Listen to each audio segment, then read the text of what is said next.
I never expected a simple call for help to change the way I looked at her forever. It was a Saturday evening, the kind where everything feels heavy with silence. My phone buzzed. It was her.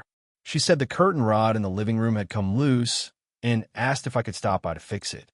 I told myself it was just a favor, just another small thing a nephew does. But the moment I stepped inside, it didn't feel like just anything anymore. The house smelled faintly of lavender, the way it always did, and the dim orange light from the lamp painted her skin softer than I remembered. She stood there, mid-40s, still with that quiet grace that made her impossible to ignore, holding the edge of the curtain as if it might slip from her hands. I told her it wasn't a big deal, that I'd get it fixed in no time. She smiled, but it wasn't her usual smile. It lingered a little longer, softer, as if she wanted to say something more, but decided against it. I climbed the small step stool and started tightening the screws. From up there, I could see the books stacked on her shelf, the family pictures, the untouched cup of tea cooling on the table. Everything about the room felt too quiet, too still. My hands worked, but my mind kept drifting. Why did she call me? Why not someone else? I told myself not to think too much. But then I felt it, her presence closer than it should have been. I looked down, and she was standing almost directly beneath me, watching, her arms folded loosely, her lips pressed together like she was holding back words. "You always were good with your hands," she said suddenly. It was a small sentence, but it hit me in a way I couldn't explain. I laughed it off, pretending it was just about fixing things. But her eyes didn't move. They held mine for just a moment too long, and I felt my chest tighten. When I climbed down, she reached up to steady me, her hand brushing against my arm. It was nothing, just a touch. It wasn't nothing at all. My skin burned where her fingers had grazed. The curtain was fixed. I should have said I'd be leaving soon. I should have created distance. But she didn't step back. Instead, she leaned slightly closer, as if checking the work I'd done. I could hear her breathing, slow and careful. I could see the faint shimmer of perfume at her neck. "You've grown," she whispered, almost to herself. I forget sometimes. Those words landed heavier than I was ready for. My throat felt dry. I tried to find something to say, something casual, but my voice wouldn't come. All I could do was nod, my heart beating hard against my ribs. She tilted her head, eyes searching mine with a strange mix of curiosity and hesitation. I wondered if she realized how close we stood, if she noticed that the space between us had thinned into something dangerous. And then, her phone lit up on the table. A message flashed across the screen. Her eyes flickered toward it, her expression changing in an instant. I didn't see what the text said, but I saw her shoulders stiffen. Her lips parted as though she wanted to explain, or confess, or stop something before it started. I swallowed, my pulse quickening. The curtain was fixed, but nothing about this moment felt settled. I had no idea what that text meant, but I knew one thing for certain. Whatever this was, it was only just beginning. The message on her phone stayed unanswered, the screen dimming back into darkness as quickly as it had lit up. But I couldn't unsee the way her shoulders had gone rigid, the sudden shift in her eyes. Something about it told me there were layers here I didn't fully understand. Things unsaid. Maybe things I wasn't meant to know. She busied herself by smoothing the curtain fabric, her fingers trembling just slightly. "Thank you," she said, her voice quieter than before. "I don't know what I'd do without you." It was such a simple sentence. Yet it didn't sound simple at all. We sat down in the living room, her offering me tea that had long gone cold. Neither of us drank it. The silence stretched, not uncomfortable exactly, but heavy, like the air before a storm. I glanced at the pictures on the wall, family gatherings, a younger version of her with a man beside her. Her husband, except he hadn't been around lately. I remembered my mother mentioning something about them drifting apart, how he spent more time away than at home. She caught me looking. "That feels like a lifetime ago," she said softly, almost bitterly. "Funny how someone can be in your house, in your life, and yet you feel more alone than ever. Her words hit me harder than I expected. I thought my own history, how love had always felt just out of reach. I hadn't had many relationships, mostly short-lived, mostly hollow. Girls my age never seemed to really see me. Not the way she did, not with that sharp, searching gaze that felt like it could strip away all the armor I wore. And yet, that was the problem. She wasn't just any woman. She was older, decades older. She was family, bound to me by bloodlines and memories that should have made this impossible. Every rational thought in my head screamed to step back, to protect the fragile line we were balancing on. But when I looked at her, none of those rules seemed to matter. She leaned back against the couch, letting out a sigh. "Do you remember when you were little?" she asked. "You'd come here and insist on helping me in the kitchen. You couldn't even reach the counter properly, but you wouldn't let me cook without you." I laughed, though my throat felt tight. "I thought I was helping." "You were," she said. Her lips curved into a smile, but her eyes, they were too bright, too full. "You always were. You still are." The room went quiet again. Only this time, it wasn't the silence of distance. It was the silence of something unspoken pressing in from every angle. I shifted closer without meaning to. Or maybe I did. My knee brushed against hers, a light touch that should have been nothing, but neither of us pulled away. Her breath caught, just for a second, but I heard it.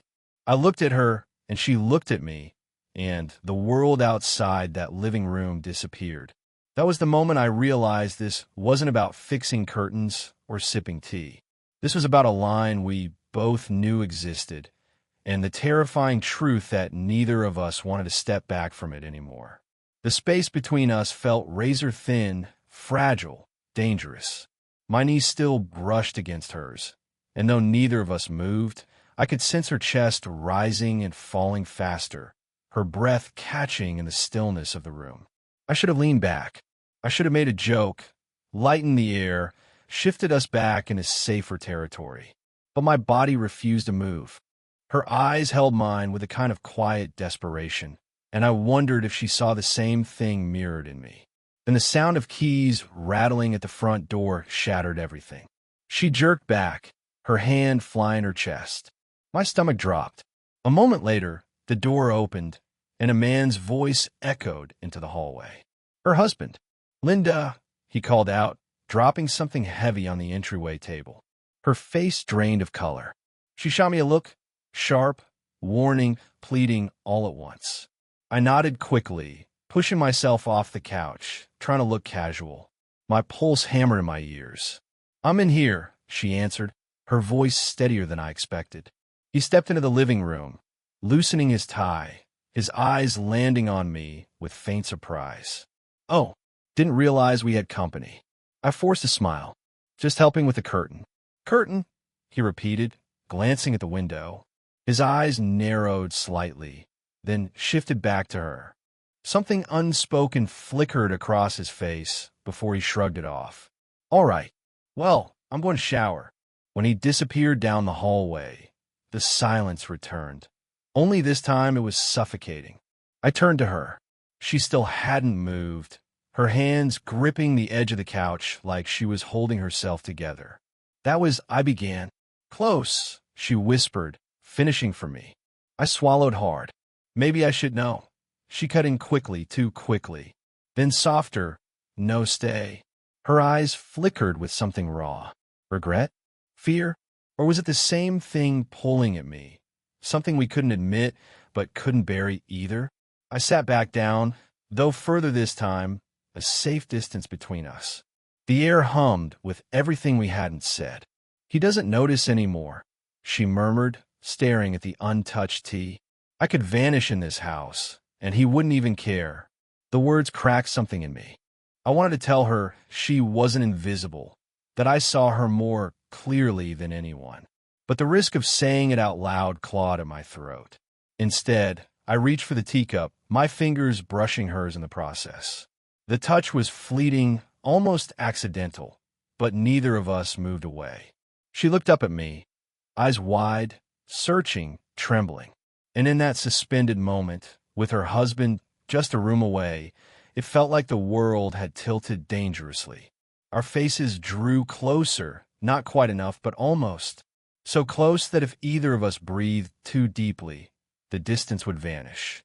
But then a phone buzzed on the coffee table, cutting through the moment like a blade. Her husband's name lit up on the screen. She snatched it up before I could even blink.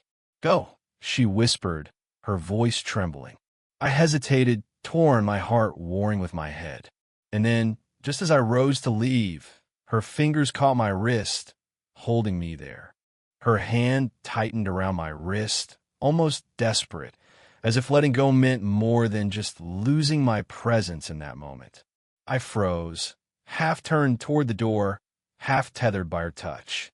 "Don't," she whispered. Her voice cracked, not with volume, but with weight. I sank back onto the couch, every nerve burning. This isn't safe," I murmured, my chest tight. Her eyes glistened, but her lips pressed into a thin line. "You think I don't know that?" She let go of me, only to rake her fingers through her hair. "I live in this house with a man who hasn't looked at me, really looked, in years. Do you know what that does to a person?" The confession hit me like a stone. I wanted to reach for her, to wipe away the ache written all over her face. But the sound of the shower running in the distance kept me anchored in restraint. "You're not invisible," I said softly. "Not to me." Her breath hitched, and for a long moment, she didn't answer. She just stared, like she was trying to measure how much truth lived in my words. Then suddenly she laughed low, bitter, shaky. "You're too young to mean that." "Maybe I'm too young," I countered, "but I'm not blind." Her hand trembled as she set the teacup down, the faint clink louder than it should have been. "God," she whispered, "what are we doing?" I leaned forward, elbows on my knees, voice low. "I don't know, but I can't pretend I don't feel it." The admission hung between us, heavier than any silence we'd shared. Her eyes darted toward the hallway, then back to me, as if weighing every consequence against the undeniable pull in the room. And then, her husband's muffled voice called from the bathroom. Something about hot water. She didn't answer. The walls felt like they were closing in. Her chest rose and fell rapidly, her composure fraying. "He doesn't see me anymore," she whispered, and then her eyes locked onto mine. "But you do." My pulse thundered in my ears. Every part of me screamed to close the distance, to erase it with one reckless move. Her hand moved, hesitant, then sure, resting on top of mine. The warmth of her skin shot through me like fire. "I shouldn't," she breathed, her voice almost breaking. But I can't stop thinking about. A crash from the bathroom cut her short. A bottle, maybe hitting the floor. We both jolted, her hand snapping back, guilt flushing her face red. But the damage was already done. The words unsaid lingered louder than any scream. Her eyes locked on mine again, wild, conflicted, raw. And in that fragile second, as footsteps echoed closer, it felt like the next move, kiss, confession, betrayal, would change everything. The bathroom door creaked open. Her lips parted, trembling, like she was about to choose. The bathroom door creaked wider, and his footsteps echoed into the hall. I held my breath, heart hammering, praying she would move her hand first, but it was too late. He was already there. "Everything okay out here?" he asked, voice casual, but his eyes weren't. They flicked from me to her, to the space between us where heat still lingered like smoke after fire. She stood quickly, smoothing her hair, forcing a smile that didn't quite reach her eyes. "Just talking." He was helping with the curtain earlier. I nodded, trying to match her ease, but my throat felt dry. He stared a beat too long, suspicion shadowing his expression. "Funny," he said finally. "I thought I heard more than talking."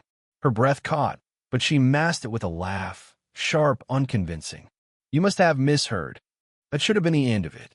But he stepped closer, lowering his voice like he was testing us. "You wouldn't lie to me, would you?"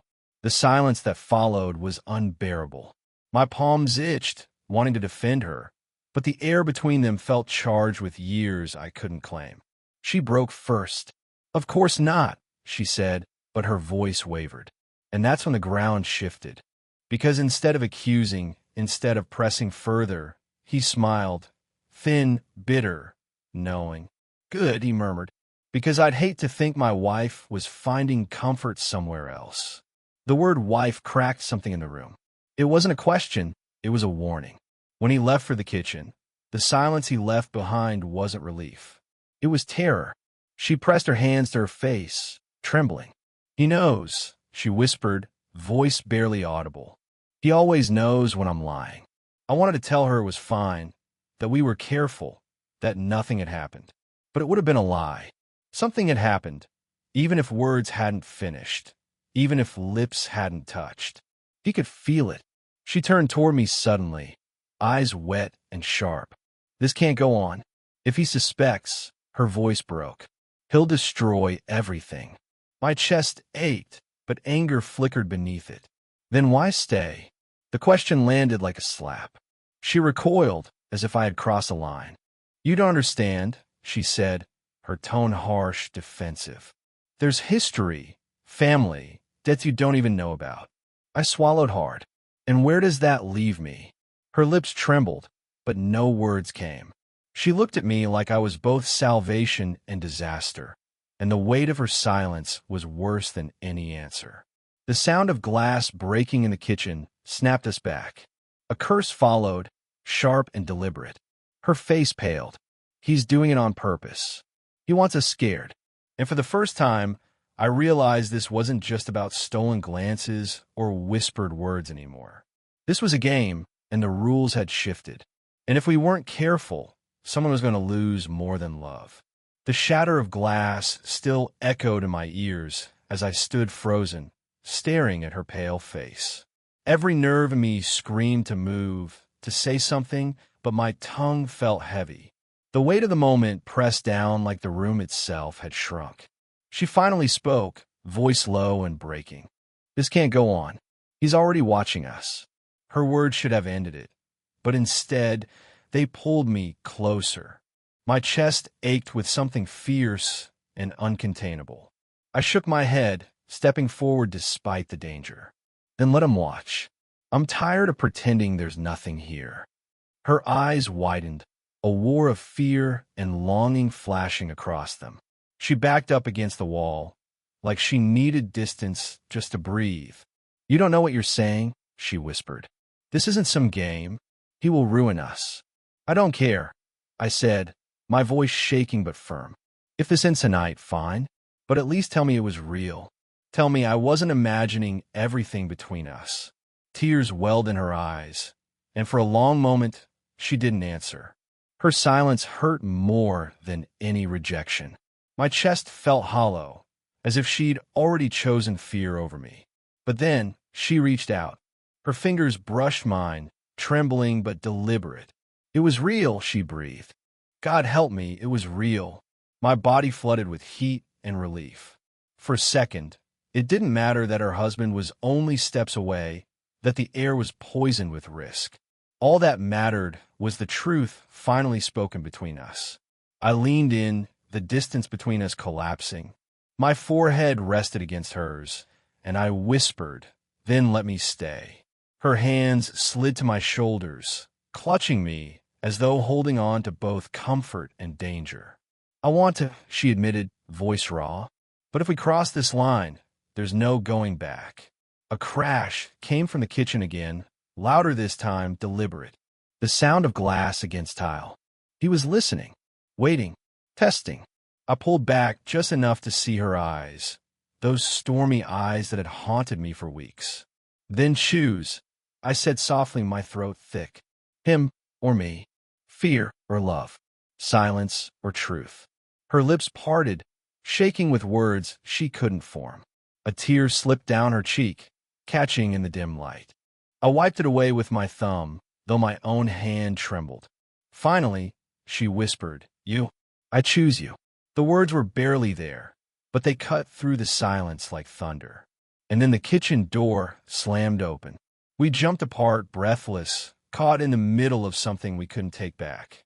He stood in the doorway, eyes dark, mouth twisted into a half-smile that wasn't a smile at all. And in that instant, I knew, whatever came next, nothing would ever be the same. The air was heavy, the silence so sharp it almost stung. He stood there, blocking the doorway, his gaze darting between us. I felt her grip loosen on my sleeve, her hand slipping away like she was already bracing for the storm. I expected shouting, accusations, violence, but instead he just smirked, cold, bitter, and turned away without a word. The sound of the front door slamming a moment later rattled through the house, shaking the walls and leaving behind a silence even heavier than before. We stood frozen, side by side, breaths uneven. Her shoulders trembled, though she tried to keep her back straight, strong. I wanted to hold her, to tell her everything would be all right, but even I knew that was a lie. Nothing would be all right, not in the way it used to be.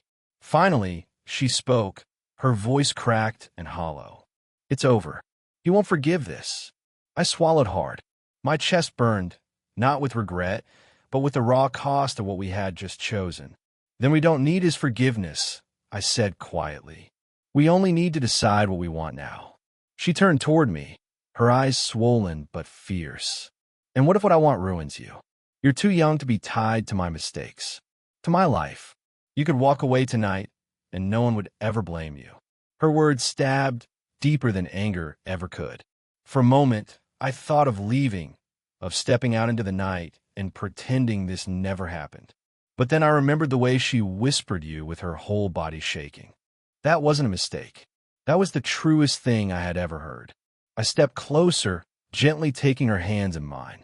"You're not a mistake," I said, steady this time. "You're the only thing that feels right." She let out a broken laugh, somewhere between disbelief and hope. "God, you make everything so simple." "Because it is," I replied. "We can't undo what's happened, but we can choose what happens next." Her eyes searched mine, desperate and afraid, but in them I saw something else too, relief. For the first time, she didn't try to pull away. She didn't fight it. She just leaned into me, resting her forehead against my chest, breathing me in like she'd finally stopped running. We stood like that for what felt like forever. No words, no promises, just two people holding on to something fragile, knowing the world outside those walls would come crashing in sooner or later. When she finally lifted her head, her smile was tired, but real. "Then we face it together." The words wrapped around me like armor. Maybe it wouldn't be easy. Maybe tomorrow would bring chaos, shame, or even heartbreak. But for now, we weren't pretending anymore. And for now, that was enough. I kissed her forehead softly, whispering together. The night outside stretched endless and uncertain, but for the first time, it didn't scare me. Because in the quiet, in the aftermath, we had already chosen each other. And there was no going back. Did you enjoy the story? What kind of stories would you like to hear next? Back into Next Pointing Right if you want more emotional, slow-burn romance stories like this. Make sure to like, comment, and subscribe. It really helps the channel grow and lets me know what kind of stories you love.